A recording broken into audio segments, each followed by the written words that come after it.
Billy Joe Saunders retains his WBO World Middleweight title with a 12-round unanimous decision over unknown Russian Artur Akavov in a leisure centre in Glasgow, Scotland.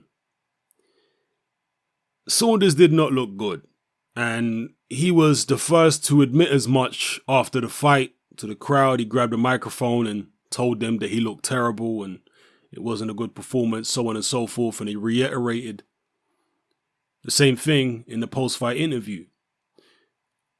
Akavov, this was the first time I've seen him fight, but to be fair, as much as people are talking about ring rust for Billy Joe Saunders, Akavov is a sharp and fast middleweight.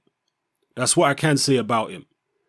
His record doesn't suggest that he hits particularly hard. He hasn't beaten anybody of any significance. Prior to this Billy Joe Saunders fight, he'd only lost once though. And yeah, I do think that he maybe was a little better than advertised. And that might have caught Billy Joe Saunders by surprise a little bit. He might have thought that this guy is just some cab driver that they're going to bring in for him to bash up for a couple of rounds and have an easy night's work.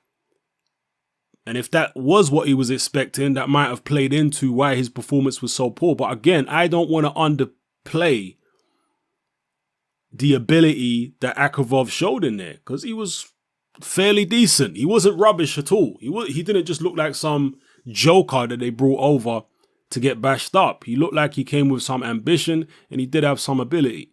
So give him some credit for making Billy Joe Saunders look bad. Don't just put it all on Billy Joe having ring rust, which he inevitably would have had after such a long layoff and putting on a load of weight and taking it off, splitting with his trainer Jimmy Tibbs. So there was a lot going on for Billy Joe Saunders. His fights were being postponed over and over again and stuff like that. So under the circumstances, you can't have really expected to see the best Billy Joe Saunders in there.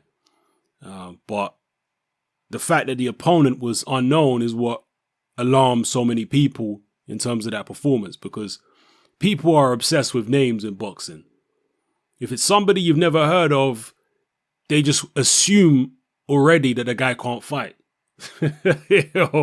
And if it's somebody you have heard of, they assume he's obviously going to be better because you've heard of him. People are obsessed with names.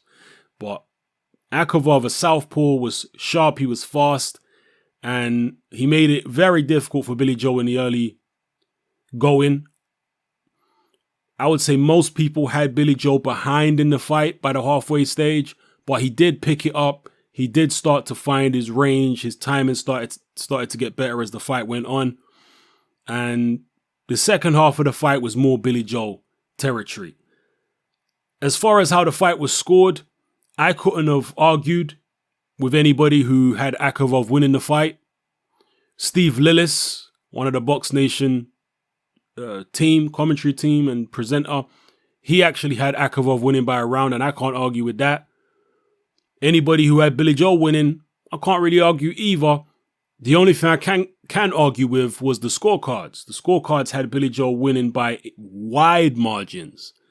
Well, pretty wide margins anyway. I strongly disagree with those scorecards. They were way, way too wide. Billy Joe by a round or two, cool. 3 rounds max. But when you're talking about more than that, on all the cards, nah, that stinks.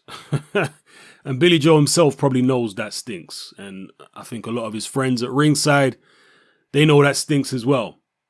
So he may have got away with one there. It would have been horrible for Billy Joe Saunders in his career to lose his world title in a leisure center to an unknown Russian who looks like a lookalike for the X-Men character Wolverine.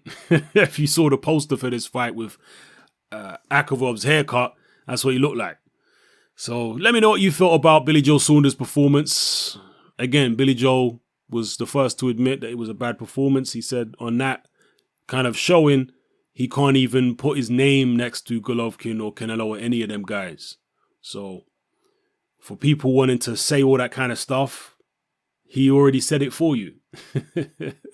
So, yeah, let me know how much of that performance was down to ring rust in your view, how much of it was down to Billy Joe just not being that good, and how much of it was down to Akavov actually being a little more dangerous than advertised. I mean, I'd never heard of him before. Most of you have probably never heard of him, but to me, he showed he had decent ability. He was awkward, he was sharp, he was in good condition, and he came with a lot of ambition. So, yeah, let me know how you feel in the comment section below, people, about the scorecards as well. All right? It's your boy Hatman, I'm out.